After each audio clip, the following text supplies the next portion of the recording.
안녕하세요, 대민청입니다. 최저임금 만원 시대를 약속했던 문재인 정부의 마지막 최저시급 책정인 2022년에 최저시급이 정해졌습니다. 올해보다 440원이 오른 9,160원으로 책정이 되었는데요. 코로나 이후에 복귀할 정상적인 사회를 고려해 정해진 금액이라고 하는데 결정에 찬성과 반대가 크게 갈리고 있습니다. 찬성하는 분들은 왜 찬성을 하는 것이고 반대하는 분들은 왜 반대를 하는 것인지 오늘 한번 정리해보도록 하겠습니다.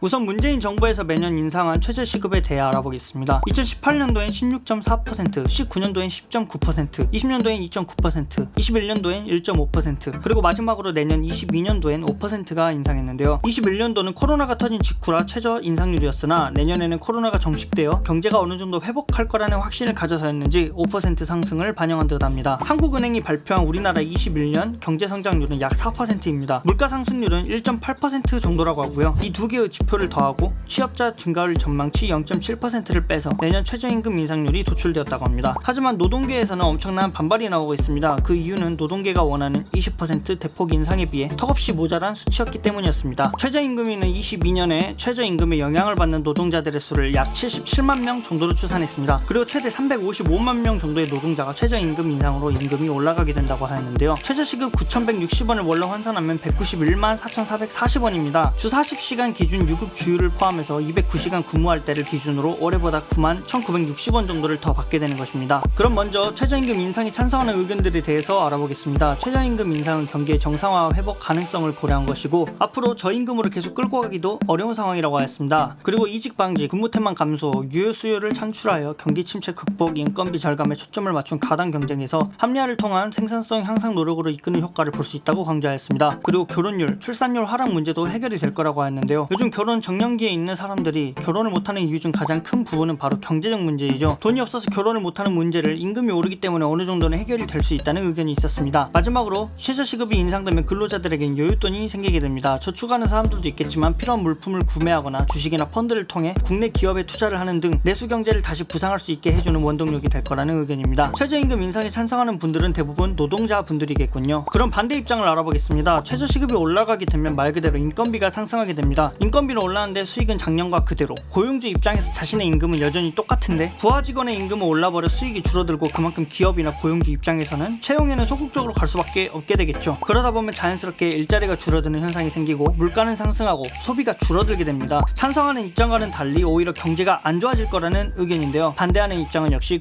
고용주들이겠죠. 그럼 여기서 제 생각에 대해 한번 이야기해볼까 합니다. 우선 최저임금을 인상하는 이유는 경제 순환을 위한 거겠죠. 국민들이 먹고 사는 문제에 대해 덜 고생하기 위함인데 인상을 하면 고용주들이 고생하고 인상을 하지 않으면 노동자들에게 좋지 않은 문제가 됩니다. 여러 정치인들이 많은 시급 공약을 내세워왔지만 부자든 부자가 아니든 공평하게 더불어 잘 사는 정책을 세워야지 어느 한쪽이 덜 먹고 더 먹는 정책이 과연 좋은 정책이 맞는지 오히려 같은 국민들끼리 갈등만 생기는 건 아닌지 걱정이 됩니다. 과연 우리가 돈이 부족한 이유가 무엇일까요? 돈을 적게 벌어서 돈이 부족한 걸까요? 우리가 적게 일해서 돈이 부족한 걸까요? 우리가 버는 돈은 적은 돈이 아닙니다. 내 주변에 있는 사람들과 비교해봐도 버는 돈은 다 비슷합니다. 정말 소수를 제외하곤 버는 돈이 나와 크게 차이가 나지 않아요. 그런데도 그 사람도 힘들고 나도 힘들다는 건 고정적으로 나가야 되는 돈이 너무 많아서라고 생각합니다. 밥 한 번 먹는데 10,000원씩이나 나가고 어쩌다 아끼고 아끼다 한 번 소비하면 나가는 돈이 생각보다 커요. 무언가를 하려고 할 때 현금 계산을 하면 지폐가 몇 장씩이나 나가니까 다들 카드 계산을 하게 되는 거잖아요. 혹시 세금이 아깝다고 생각해 보신 적 있나요? 저는 그렇게 생각 안 하려고 했던 사람인데 최근에 나라에서 지원금이라고 팍팍 뿌리고 있죠. 그게 다 세금이잖아요. 저는 걷어간 세금 다시 이렇게 뿌릴 거면 왜 세금을 걷어가는 건지 의문이 들더라고요. 국민들에게서 걷어가는 돈을 줄여주고 올라가는 물가를 잡아주다 보면 자연스레 나가는 돈도 줄고 그럼 여유가 생겨 소비가 늘어나게 되고 일자리도 늘어나게 되고 그러면 노동자나 고용주나 둘 다 같이 잘 먹고 사는 세상이 되지 않을까 싶습니다. 제가 어릴 때는 정이 많은 세상이었는데 요즘 가면 갈수록 돈 때문에 사람들이 미쳐가는 것 같다는 생각이 듭니다. 최저시급 인상 이야기에서 여기까지 왔는데 여러분들은 어떻게 생각하시나요? 댓글을 남겨주세요. 오늘 영상은 여기까지입니다. 시청해주셔서 감사합니다.